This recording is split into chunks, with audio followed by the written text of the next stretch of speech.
ഇന്ന് തന്നെ ഡൗൺലോഡ് ചെയ്യൂ. കാണൂ നിങ്ങളുടെ ഫേവറേറ്റ് ഷോസ്. നമ്മളെ ചതിച്ചവരുടെ ആളുകളാ ഈ സ്റ്റേഷനിൽ മുഴുവൻ. അപ്പൊ അവർക്ക് അവരുടെ അജണ്ട നടപ്പാക്കണ്ടേ അമ്മേ? മോനെ, അമ്മയ്ക്ക് സഹിക്കുന്നില്ലടാ. അമ്മ ഒരു കാര്യം ചെയ്യാം, ഞാൻ ഈ കുറ്റം ഏറ്റെടുക്കാം. ഇത്രയും നല്ലവനായ ഒരു മകനുള്ളപ്പോ അംബിക എന്തിനാ പേടിക്കുന്നേ? പക്ഷേ ഇവൻ കള്ളു കുടിച്ചാലേ മഹാപിഴയാ. അതെനിക്ക് പേടിയാ. അമ്മേ, ഇന്ന് രാത്രി നമുക്ക് ആറാട്ടല്ലേ അമ്മേ? അവളെ ലോക്കപ്പിൽ കിടന്ന് കൊതുകടി കൊള്ളുക. എക്സാക്ട്ലി. അതിൽ പരം സന്തോഷം വേറെ എന്തെങ്കിലും ഉണ്ടോ അംബികെ?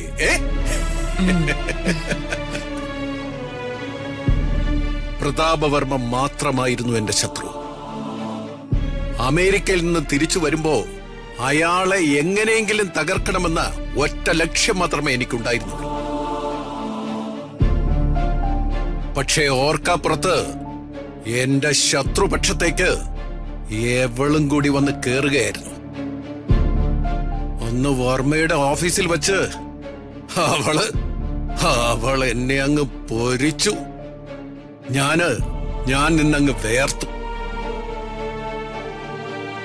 അന്ന് ഞാൻ മനസ്സിൽ കുറിച്ചതാ, ഇവളെ അഴിയെണ്ണിക്കണമെന്ന്.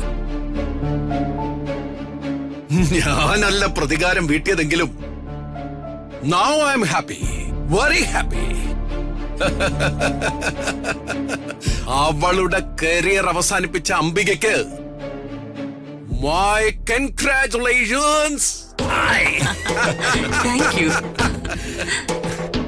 ഒന്നിനെ ഒതുക്കിയാൽ ബാക്കി എല്ലാത്തിനെയും പടപടാ ഒതുക്കാം. ഇനി ഇതേ കുരുക്കിന്റെ മറ്റേ അറ്റത്ത് കുരുങ്ങാൻ പോകുന്നത് ആ പ്രതാപവർമ്മയായിരിക്കും.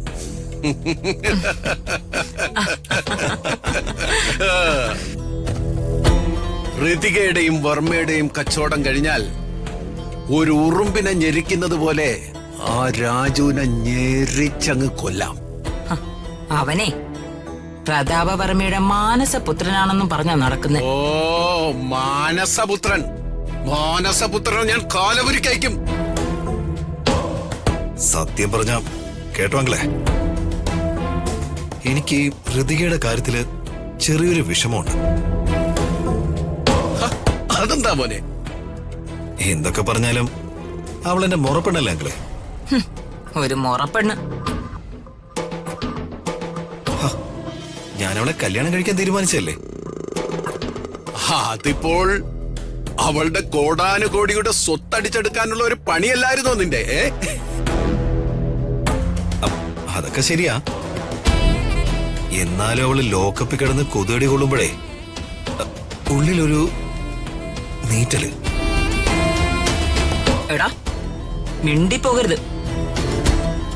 ആ എന്തിനവളെ ന്യായീകരിച്ച് എന്തെങ്കിലും പറഞ്ഞാ ദേ എന്റെ സ്വഭാവം മാറും. എന്താ ഇത്? ഇപ്പോൾ മറ്റൊരുത്തന്റെ ഭാര്യയാണെങ്കിലും ദീപക് മോൻ അവളെ കെട്ടാൻ തീരുമാനിച്ചിരുന്നല്ലേ? എന്തായാലും ഇവൻ വളരെ സ്നേഹമുള്ളവനാ. നീ ധൈര്യമായിട്ടിരിക്കുമോനെ. ഈ കല്യാണം എന്നൊക്കെ പറയുന്നത് ദൈവത്തിന്റെ ഒരു പദ്ധതിയാണ്. നിനക്ക് വിധിച്ചിട്ടുള്ള പെണ്ണ് വേറെ ഏതോ ആണ്. സമയാവുമ്പോൾ അവള് നിന്റെ ജീവിതത്തിലേക്ക് അങ്ങ് വരും. നീ എന്റെ കൂടെ നിക്കടാ.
മാഡം ദാ, ഈ ചായ കുടിക്കേ. എനിക്ക് വേണ്ട രാധമ്മേ. അങ്ങനെ പറഞ്ഞ പറ്റില്ല. കുടിക്കേ. കുടിക്കും മാഡം, തല നേരെ നിൽക്കണ്ടേ.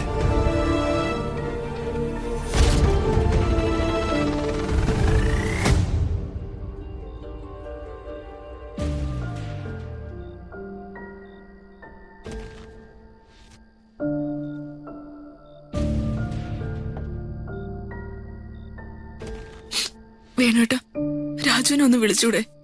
ആ വിളിക്കാം. ഞാനത് തന്നെ ആലോചിച്ചിരിക്കായിരുന്നു.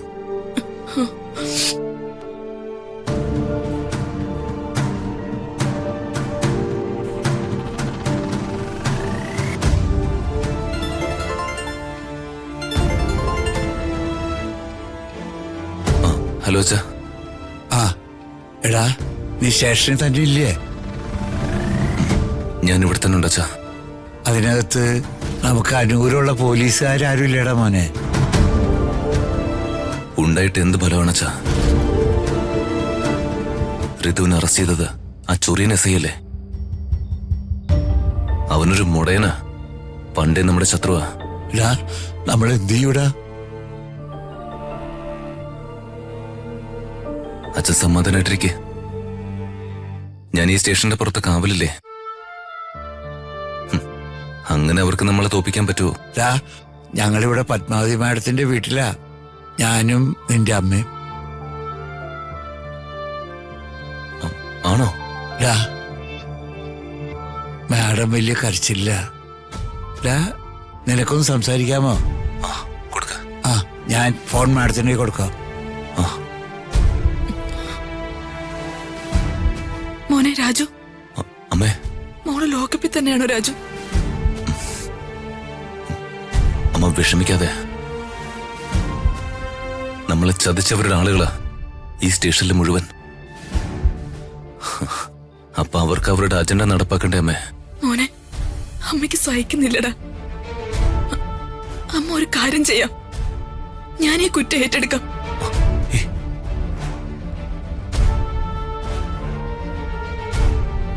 ഇതെല്ലാം ചെയ്തത് ഞാനാണെന്നും ജയനാഥേട്ടനെ കൊന്നത് ഞാനാണെന്നും പോലീസിനോട് പറയാം.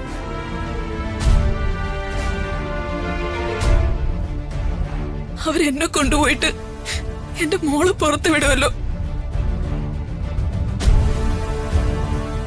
അതൊന്നും വേണ്ടമ്മേ. ഇനി അമ്മ വന്ന് പറഞ്ഞാലും അത് അംഗീകരിക്കില്ല. മോനെ, ഇത് അവരുടെ പ്ലാനമ്മേ. അവരുടെ പ്ലാൻ സക്സസ് ആവണമെങ്കിൽ ഋതുവിനെ അവർക്ക് വേണം. അകലെ